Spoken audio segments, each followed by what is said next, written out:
to be able to just make a choice on your own and just be able to speak for yourself. This one's wife.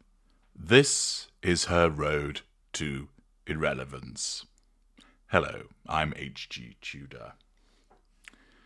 Some of you may suggest that this one's wife is irrelevant already, and in certain areas I would agree with you.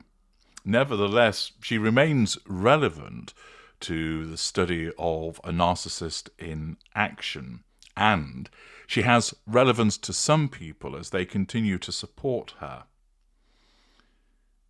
I know that many of you listening to your glorious narrator would love nothing more than for this one's wife to disappear, or, alternatively, for her chicanery to be exposed, fully blown open, so the world can see what she's truly like. As I've explained before, there will be no major exposure of her as a consequence of her ability to apply some influence to certain media outlets and the fact that the balance that don't like her recognise that there's more to be gained in a death by 1,000 cuts than there is by basically decapitating her, metaphorically speaking, through some form of public exposure. Undoubtedly, given the nature of this haphazard mid-range narcissist, there are plenty of skeletons in closets. I suspect that some things that people suspect that she has done are nothing more than rumour, but I also believe that there are plenty of other items besides, which demonstrate that she has engaged in the telling of lies and certain chicanery which, should they be exposed, would cause many people to turn against her. What I have explained to you is that it's far more likely that ultimately she will find herself cast into oblivion and obscurity as a consequence of the fact that those that pull the strings and make the decisions recognise that they don't want to risk their brands dealing with her.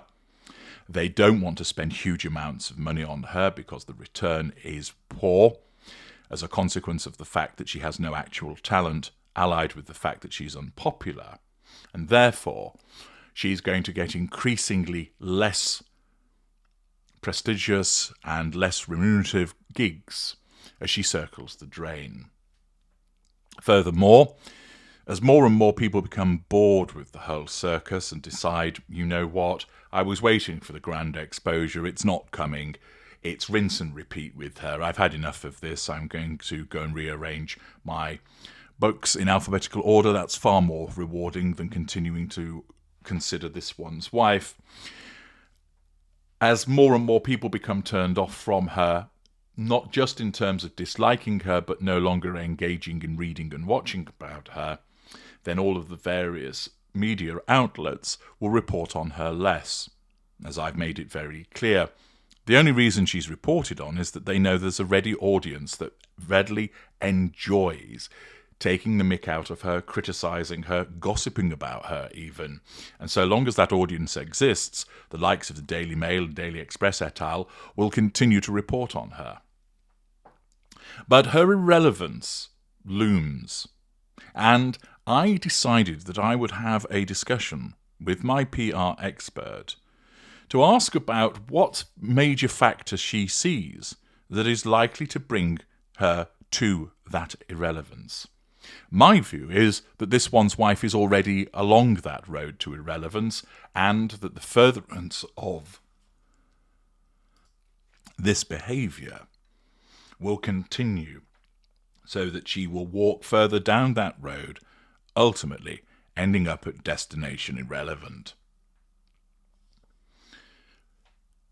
My PR expert agreed with me that irrelevance is where she's going to end up, and provided me with her usual incisive insights as to why that would be.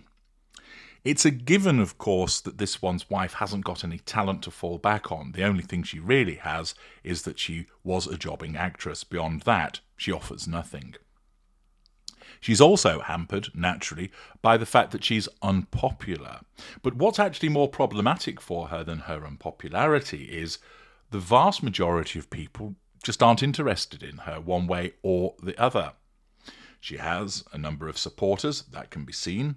She has a number of critics, a larger group. But the largest group by far is the rest of the world that has no actual interest in her, as I've pointed out. The small number of followers that she has on her Instagram, relative to the worldwide fame that she has, shows that not only does she not have particularly many supporters, but that most people aren't interested in her. You might think that there's lots and lots of people that don't like her, and certainly there are probably millions that don't, but that number's actually dwarfed by the amount that actually have no interest in her. One thing I notice in certain forums is that the response is, can we stop talking about her? She's of no interest. Rather than it actually being a criticism of her, it's more a case of, why are you reporting on this woman in this particular newspaper? I don't want to read about her. And those are the greater number of responses. My PR expert explained that the fundamental reason why this is her road to irrelevance revolves around the issue of something called a communication audit. Engagement and feedback are clearly the lifeblood of a successful business or personal brand. You don't just shout out into the void and then expect people to love you. You have to put in the hard work, and that means you have to listen to what people are saying about you. You have to respond in a constructive way, and you also have to evolve. Smart brands and individuals thrive on audience interaction. That means that potential customers, potential clients feel like they're engaging with the seller, that they're getting to know them, that they've got some kind of buy-in, which means that they're more likely to be loyal to the brand, look upon it favourably, and also spend money on it. Smart brands use feedback, whether from structured feedback forms to be filled out, direct conversations, or even brutal online criticism, as a tool for growing. However, you then have this one's wife. She treats engagement like an exhausting chore and views feedback as a personal attack. This is because of the way that her narcissism functions. She isn't interested in engagement only to the extent where people are throwing themselves on the floor going, "We are not worthy, we are not worthy, we all worship this living saint." She has utter contempt for everybody around her and doesn't even try to mask it to the extent that she tolerates individuals for the good of her brand. It's too much like hard work to engage. For instance, she switches comments off on her Instagram because, naturally, she has the paranoia of being attacked, and therefore, in order to nullify that threat to control, she sacrifices engagement with her genuine supporters in order to nullify the critical comments that would come from other people. But of course, she could learn from those critical comments, except she won't because her narcissism won't let her. Furthermore, she's intrinsically lazy. Her narcissism utilizes that laziness to always seek the biggest return on investment vis-a-vis the prime aims with the minimum of effort. She sees no value in, for instance, doing Q&As with people that follow her, in writing something which people could comment upon, that she could offer some form of competition for people. There is absolutely zero engagement. We saw that with American Riviera Orchard, and it's continued with as ever. Feedback she dispenses with because she thinks she's perfect.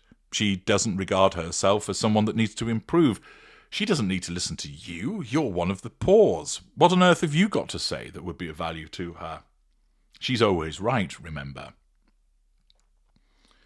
My PR expert pointed out why this matters.